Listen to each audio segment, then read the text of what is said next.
Operation Abhyas mock drill కు సర్వం సిద్ధమైంది. ఈ మేరకు హైదరాబాద్, విశాఖకు పోలీసులు అడ్వైజరీ విడుదల చేశారు. 2 సిటీల్లో వార్ సైరన్ మోగనుంది. అయితే వార్ సైరన్ కు బదులుగా ఇండస్ట్రీ సైరన్లు మోగనున్నాయి. వార్ సైరన్ మోగగానే ఏం చేయాలనే దానిపై సూచనలు ఇచ్చారు. అన్ని సెంటర్లలో పోలీస్ పెట్రోలింగ్ సైరన్లు ఏర్పాటు చేశారు. 15 నిమిషాల తర్వాత పోలీస్ అప్రమత్తత తనిఖీ ఉండనుంది. ఇక ఇదే విషయం గురించి మరింత సమాచారం సికింద్రాబాద్ నుంచి మా కరెస్పాండెంట్ అజీం అందిస్తారు. అజీం, చెప్పండి, అంటే మాక్ డ్రిల్ నిర్వహించనున్న నేపథ్యంలో మరి పోలీసులు ప్రజలకి ఎటువంటి సలహాలు సూచనలు ఇచ్చారంటే ఎలా మనం దానికి సన్నద్ధం అవ్వాలని ఎటువంటి ఏమైనా ముందుగానే చెప్పడం కానీ చూపించడం కానీ జరుగుతోందా? తర్వాత ఎలా ప్రవర్తించాలనేది ఉద్యోగస్తులకు కావచ్చు, విద్యార్థులకు కావచ్చు, సో ఎలాంటి నేర్పిస్తూ ఉన్నారు అక్కడ? ప్రస్తుతం మనం సికింద్రాబాద్లోని మారేడుపల్లి గ్రౌండ్ దగ్గర ఉన్నాం. అయితే మారేడుపల్లి గ్రౌండ్కి ఎదురుగా ఒక అపార్ట్మెంట్ ఉంది. అపార్ట్మెంట్లో ఒకవేళ సడన్గా అంటే ప్రస్తుతం భారత్ పాక్ మధ్య జరుగుతున్న ఉద్రిక్త పరిస్థితి ఏదైందో ఈ ఉద్రిక్త పరిస్థితి నేపథ్యంలో ఎలాంటి సంఘటన అయినా చోటు చేసుకుంటే ఎలా రెస్క్యూ అవ్వాలి, ముందుగా ఏదైతే ఎయిర్ రెడ్ సైరన్లు మోగుతాయి. ఎయిర్ రెడ్ సైరన్లు అంటే ఏదైతే వైమానిక దాడులు జరిగే ప్రమాదం ఉన్నప్పుడు ప్రజలు అప్రమత్తం చేసేటువంటి సైరన్లుగా మనం చెప్తాం దీన్ని. ఆ సైరన్ మోగించిన వెంటనే ముప్పు ఉందన్నట్టు ప్రజలు గుర్తించాలి, వెంటనే సురక్షిత ప్రాంతాలకు కూడా చేరుకోవాల్సి ఉంటుంది. అలాగే ఇది కాకుండా అలాగే క్రాష్ బ్లాక్ వుడ్స్ అని యుద్ధం సమయంలో రాత్రి వేళల్లో వైమానిక దాడులు జరగకుండా ఇంట్లో ఉన్నటువంటి దీపాలు కానీ అవన్నీ కానీ ఆర్పేయాల్సినటువంటి సిచ్యువేషన్ ఉంటుంది. సో ఇలాంటి అన్ని కూడా ఈ మాక్ డ్రిల్లో నేర్పిస్తుంటారు. ఎందుకంటే ప్రస్తుతం జరుగుతున్నటువంటి సిచ్యువేషన్ మనం చూసాం, భారత్ పాక్ల మధ్య జరుగుతున్నటువంటి సిచ్యువేషన్స్ని బేస్ చేసుకొని కేంద్ర ప్రభుత్వం ఏదైతే మాక్ డ్రిల్ చేయాలని చెప్పి నిర్ణయించింది. ఇందులో భాగంగా 244 జిల్లాలను ఏదైతే దేశవ్యాప్తంగా కూడా గుర్తించింది. అందులో 259 సున్నితమైనటువంటి ప్రాంతాలు ఎక్కడైతే ప్రమాదం జరిగేటువంటి అవకాశం ఉందో అక్కడ ఏదైతే మాక్ డ్రిల్స్ నిర్వహించాలని చెప్పి భావించింది. సో ఇందులో భాగంగానే ఇక్కడ కూడా ఒక అపార్ట్మెంట్ని ఏదైతే సెలెక్ట్ చేశారో మనం చూస్తున్నాం విజువల్లో. ఏదైతే పోలీసులు మాక్ డ్రిల్ కోసం పూర్తిగా అన్ని ఏర్పాట్లు కూడా పూర్తి చేశారు. ఇక్కడ ఎన్డీఆర్ఎఫ్, ఎస్డీఆర్ఎఫ్, అలాగే ఎన్సీసీ, ఇలా వివిధ విభాగాలకు సంబంధించిన అందరూ ఉన్నారు. అలాగే ఎమర్జెన్సీ డిపార్ట్మెంట్కి సంబంధించినటువంటి మెడికల్ వాళ్ళు ఉన్నారు. అంటే ఎలా హెల్ప్ చేయొచ్చు, అంటే ఒకవేళ ఇక్కడ ప్రమాదం కనుక అపార్ట్మెంట్లో జరిగినట్టయితే ఆ సమయంలో ఎలా రెస్క్యూ చేయొచ్చు, ఏ బృందాలు ఎలా పనిచేస్తాయి, ఆ సమయంలో ప్రజలు ఎలా ఉండాలి, ఇంట్లో ఉన్న వాళ్ళు ఎలా ఉండాలి, సో ఫైర్ ఆపేసి వారిని ఎలా బయటికి తీసుకురావాలి, అలాగే గోడలు కూలిన వెంటనే ఆ గోడల్ని ఎలా మనం పక్కకు తప్పించేసి వాటిని బయటికి తీసుకురావాలి, ఎలా వాళ్ళని కాపాడవచ్చు అనే దానిపై ఒక పూర్తి స్థాయి అవగాహన ఏదైతే ఇక్కడ మాక్ డ్రిల్లో ఇస్తున్నటువంటి పరిస్థితి మనం చూస్తున్నాం. సో బాంబ్ బ్లాస్ట్ జరిగిన వెంటనే తీసుకోవాల్సిన ప్రమాద చర్యలు ఏవైతే ఉన్నాయో అంటే మొదటి 15 నిమిషాలు అయితే ఎవరికి ఏం జరిగిందని తెలుసు. తర్వాత జరిగినటువంటి బృందాలు వచ్చాక ఎలా తీసుకుంటాయి దీనికి సంబంధించి చర్యలు అంటే ప్లేస్ మేజర్స్ అనుకుంటాయి. పాకిస్తాన్తో 1971లో యుద్ధం జరిగిన సమయంలో కూడా శత్రువులు విమానాలు తమ తాజ్మహల్పై దాడులు చేయకుండా దాన్ని ఏదైతే ఆపినటువంటి పరిస్థితులు ఉన్నాయి. సో అలా కాకుండా తరలింపు చర్యలు, ముఖ్యంగా చూసినట్టయితే తరలింపు చర్యలు ఇది అందరికీ తెలిసిందే.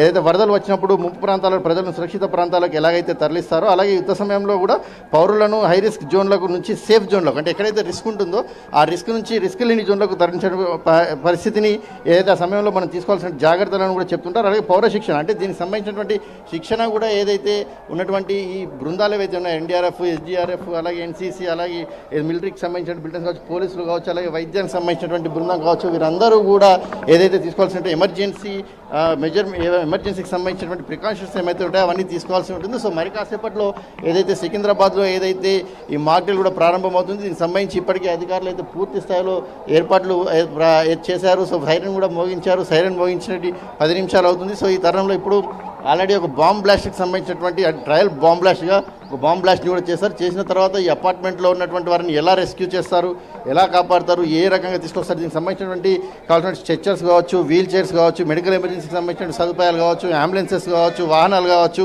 అన్నింటినీ కూడా ఆల్రెడీ ఇప్పటికే తీసుకొచ్చి కూడా ఇక్కడ ముందు పెట్టారు. సో దేశవ్యాప్తంగా కూడా ఇది జరుగుతుంది. 1971 తర్వాత మరొకసారి మాక్ డ్రిల్ జరగడం అనేది ఇదే మొదటిసారి. ఇంతకుముందు ఎప్పుడు కూడా జరగలేదు. సో ఇప్పుడు కూడా ఎందుకు జరుగుతుందంటే మనం చూసినాం పహల్గామ్ ఉగ్రవాద దాడి తర్వాత ఏదైతే పాకిస్తాన్, భారత్ మధ్యలో నెలకొన్నటువంటి ఉద్రిక్త పరిస్థితికి సంబంధించిన విషయం అందరికీ తెలిసిందే. సో ఈ నేపథ్యంలో ఎలాంటి ఎమర్జెన్సీ కేసెస్ వచ్చినా, ముఖ్యంగా ఏదైతే చాలా సెన్సిటివ్ ఏరియాస్గా ఉన్నటువంటి ప్రాంతాలను ఏదైతే కేంద్ర ప్రభుత్వం గుర్తించింది, ఆ గుర్తించినటువంటి క్రమంలో ఆ ఏరియాలో ఖచ్చితంగా ఒకవేళ దాడులు జరిగేటువంటి ప్రమాద శాతం ఎక్కువ ఉంటుంది. కాబట్టి అక్కడ జరిగితే ఎలాంటి రెస్క్యూ ఆపరేషన్స్ చేయాల్సి ఉంటుంది, సో ఎలా వారిని ప్రజలను సురక్షిత ప్రాంతాలకు తరలించాల్సి ఉంటుంది, వాహనాల్లో నడుచుకుంటూ వెళ్ళే వారికి కూడా ఆపేసే వాళ్ళని ఎలాంటి ప్లేస్లకు తరలించాలి, ఇటు అనేక అంశాలు ఏదైతే ఈ మాక్ డ్రిల్లో తెలియజేస్తారు. సో మరి కాసేపట్లో ఏదైతే మాక్ డ్రిల్ కూడా ప్రారంభమవుతుంది. సో సైరన్లు అయితే మోగాయి. సో ఇప్పుడైతే నేరుగా లోపుగా ఏదైతే రెస్క్యూ టీమ్స్ అందరూ కూడా ఒక్కొక్క టీమ్గా ఏదైతే అపార్ట్మెంట్ దగ్గరికి చేరుకుంటారు. ఈ అపార్ట్మెంట్ దగ్గరికి చేరుకున్న తర్వాత ఏ టీం ఏ రకంగా రెస్క్యూ చేస్తుంది, ఏ టీం పాత్ర ఎలా ఉండబోతుంది, సో మాక్ డ్రిల్లో చేయాల్సిన అంశాలు ఏంటంటే పబ్లిక్కి కూడా ఇది అవేర్నెస్గా పనికొస్తుంది. ఎందుకంటే పబ్లిక్ కూడా కొంత ఏదైతే అలర్ట్ కావచ్చు. సో ఇక్కడ బాంబు కూడా పెడుతున్న పరిస్థితి మనం చూస్తున్నాం. అక్కడ బాంబు ఏదైతే అంటే ప్రస్తుతానికి అయితే ఏదో మాక్ ట్రయల్ కాబట్టి ఈ మాక్ ట్రయల్ సందర్భంగా బాంబ్ బ్లాస్ట్ జరిగితే ఎలా ఉంటుందనే దానిపైన చిన్న ఉదాహరణగా ఏదైతే ఒక బాంబ్ని బ్లాస్ట్ చేయడం కూడా మనం చూస్తున్నాం. సో ఈ బాంబులు పేల్చిన తర్వాత ఏదైతే మాక్ ప్రారంభమవుతుంది. సో దీని తర్వాత జరిగేటువంటి పరిణామాలన్నీ కూడా అంటే రెస్క్యూ టీమ్స్ ఏదైతే బాంబు పేలిన వెంటనే అపార్ట్మెంట్లో ఉన్నటువంటి జరిగే ప్రమాదం అయితే గోడలు కూలవచ్చు, అక్కడే ఫైర్ కావచ్చు. సో ప్రజలకు గాయాలయ్యే అవకాశం ఉంటుంది కాబట్టి ఈ గాయాలైన వెంటనే సో ఎలా వాళ్ళని రెస్క్యూ చేయాలి అనే దానిపై అంటే దానికి ఎగ్జాంపుల్గా అంటే ఒకవేళ బాంబు పేలినట్టు జస్ట్ ఒక ఉదాహరణ కోసం మాత్రమే ఇక్కడ ఒక చిన్న ఏదైతే మనం దీపావళికి పేల్చేటువంటి బాంబ్స్ ఏదైతే ఉంటే ఆ బాంబ్స్ని అక్కడ పేల్చున్నాం. మన వీడియోలో చాలా స్పష్టంగా కనిపిస్తుంది. ఏదైతే బాంబు పెట్టారు ఇప్పుడే, సో దానికి సంబంధించి ఫైర్ కూడా పెట్టేశారు. సో బాంబులు పేల్చి చూపిస్తారు. సో ఆ సౌండ్ వచ్చిన తర్వాత ఏదైతే పూర్తి స్థాయిలో ఏదైతే సిబ్బంది అంతా లోపలికి వెళ్తారు అంటే వివిధ డిపార్ట్మెంట్లకు సంబంధించిన సిబ్బంది జిహెచ్ఎంసీ కావచ్చు, NDRF, SDRF, police department, emergency department వీరందరూ కూడా సిద్ధంగా ఉన్నారు. సో ఈ బాంబు పేలిన తర్వాత 10 నిమిషాల తర్వాత సిబ్బందులు అందరూ కూడా వచ్చి ఏదైతే ఒక్కొక్కరుగా లోపలికి వెళ్ళి కూడా ఏదైతే అందరూ కూడా ఇటు ఏది హెల్త్ డిపార్ట్మెంట్ సంబంధించిన వారందరూ కూడా ఇక్కడే ఉన్నారు.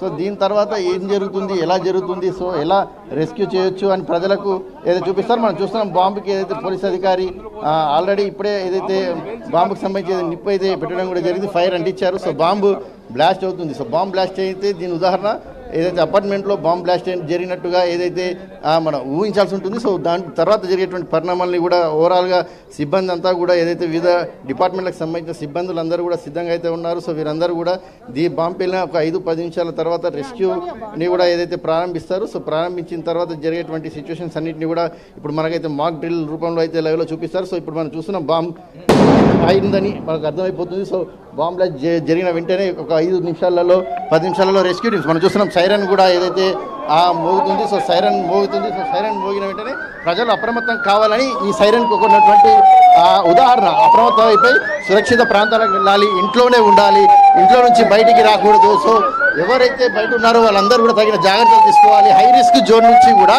ఏదైతే రిస్క్ లేని ప్రదేశాలకు వెళ్ళాల్సినటువంటి అవసరం ఉంటుంది. సో మనం చూస్తున్నాం ఎమర్జెన్సీ వెహికల్ కూడా ఏదైతే వస్తుంది. సో ఎమర్జెన్సీ వెహికల్ ఆల్రెడీ వచ్చేసింది. TG disaster response and fire services మొదటగా వచ్చేటువంటి సర్వీసెస్ బాంబ్ బ్లాస్ట్ తర్వాత ఏదైతే ఫైర్ సర్వీసెస్ వస్తుంటాయి. సో ఫైర్ సర్వీస్ వచ్చేసింది, ఫైర్ వెహికల్ కూడా వచ్చింది, వాటర్ సంబంధించినటువంటి వెహికల్ ఏదైతే ఫైర్ బాంబ్ బ్లాస్ట్ జరిగిన తర్వాత ఏదైతే లోపల అంతా కూడా ఫైర్ ఉంటుంది. సో ఫైర్ ఉన్నటువంటి ఫైర్ని ఆపేటువంటి క్రమంలో జరగాల్సినటువంటి పరిస్థితులకు సంబంధించి కూడా ఏదైతే వెహికల్స్ వచ్చాయని మనం చెప్పొచ్చు. అంత టీం అంతా కూడా లోపలికి వెళ్తుంది. మనం చూస్తున్నాం రెస్క్యూ టీం ఎలా వెళ్తుందో మనం చూసాం. సో ఓవరాల్గా ఏదైతే ఫైర్ సిబ్బంది అంతా కూడా ఏదైతే లోపలికి వెళ్ళారు. సో దీనికి సంబంధించి ఈ జరుగుతున్నటువంటి డ్రిల్ మనం చూస్తూనే ఉన్నాం. మాక్ డ్రిల్లో ఓవరాల్గా వెళ్తున్నారు. సో ఓర్లితున్న పరిస్థితుల్లో మనం చూస్తూనే ఉన్నాం. సో దీనికి సంబంధించి జరుగుతున్న పరిస్థితిని మనం చూస్తున్నాం. సో దీని తర్వాత జరిగే పరిణామాలని కూడా ఏదైతే మాక్ డ్రిల్లో లైవ్గా చూపిస్తారు. ప్రస్తుతానికి అయితే ఫైర్ టీం అంతా కూడా లోపలికి అయితే వెళ్ళిన పరిస్థితి మనం చూస్తున్నాం. Durga right, thank you Azeem.